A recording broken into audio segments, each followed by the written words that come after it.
from Praise and Worship Team. Ngayon, Saturday at nag-practice sila. And kilalanin natin ang bawat Praise and Worship Team at interviewin natin sila. So tara!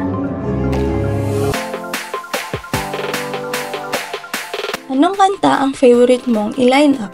Hi, I'm Mika at ang paborito kong i-line up ay Endless Praise because I believe God deserves an endless praise. Tuwing kailan ka nagsisend ng line up? Hi, I'm Angie. Nagsasend ako ng line up every Wednesday para na rin maaral ng mga backup or kasong lead ko or mga musician para mas mahaba-haba yung aral nila. Tuwing kailan ka nakikinig ng line up? Hello, I'm Jen. Depende siya kung medyo maaga pa minsan, pagagising ko ng morning bago ako pumasok, pinakikinggan ko na siya hanggang sa pagpasok sa office. So, pwede naman kapag weekend or Saturday, pinakikinggan ko siya bago kami mag-practice. Bakit ka pumasok ng Praise and Worship Singer? Hi, I'm Ate Dayan. Pumasok ako sa Praise and Worship Team sa pagkatawag na rin sa akin ng Panginoon. Naisip ko kasi na ba't hindi sa Panginoon ko ibalik yung binigay niya sa akin gift. Kaya yun, nag-commit ako sa Praise and Worship para sa Panginoon. Kaya nandito ako ngayon, naglilingkod para sa Panginoon. Paano ka nagka-come up sa lineup mo para sa Sunday? Hi, I'm Ate Ann. Una, nagpe-pray muna ako. Tapos pag may pinaisip si Lord na kanta, ginagawa ko, sinusulat ko.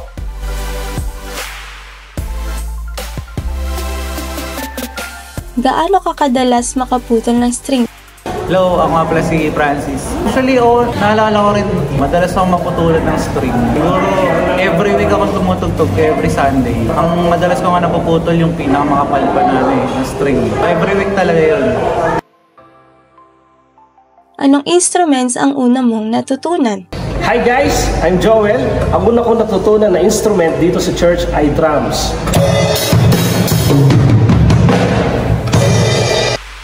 Ano ang favorite mong worship song na tugtugin sa gitara? Hello, ako si Elijah. Ang favorite na music ko nga pala sa Praise and Worship is yung Lord You Are Good ng Israel.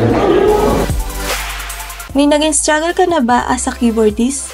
Hi, I'm Abby. Siguro sa akin, yung mga unang months tsaka weeks, nag-start ako mag-training sa pag-keyboard. And ayun kasi nga, syempre, madaming mga chords, may mga positions na nag-aaralin. Syempre, kasama din doon yung self-learning. Pero ayun, as of now, nag-improve na. Kailan ka nag-start tumugtog ng bass guitar? Hello, ako si Michael. Nag-train ako. Gusto kong matutunan bass.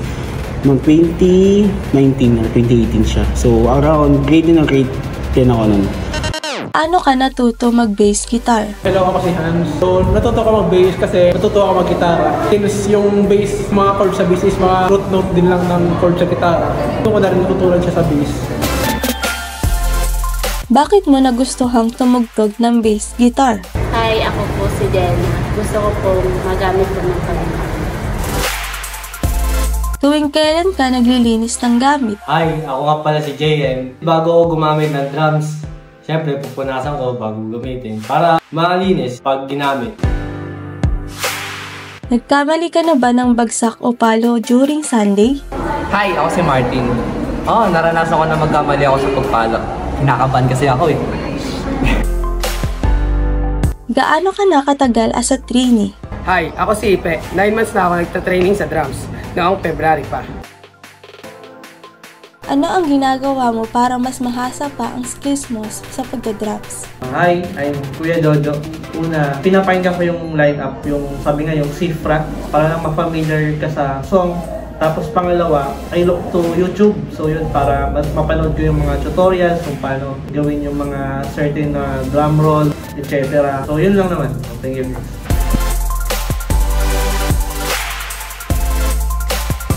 Anong oras ka dumarating para i-prepare ang sound system? Hi, I'm Vince. Dumadating ako before 7:30 sa call time para i-set up na yung speaker, yung mixer natin. Anong ginagawa mo kapag may technical issues? Ako pala si Jello. Kapag ka-practice, inaayos na natin yun. During service, tumatakbo tayo sa likod ng stage. Pag visuals, dito lang. I-check lang yung mga connection, isa naglulus, go-connect lang para maging maayos ulit yung flow ng service.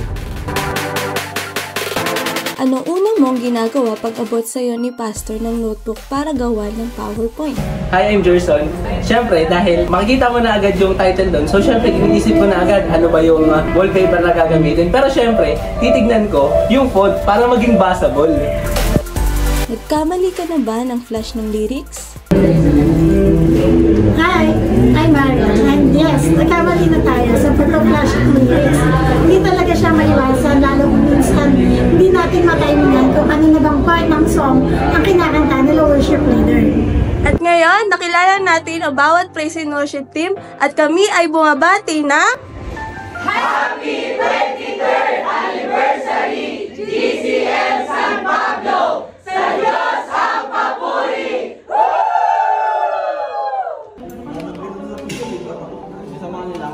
Hindi na masisiguro dito. Hindi yung pag-ibit PMS. Kaya ginawa ko. Once, day na na. Pero minsan gusto nakakala eh.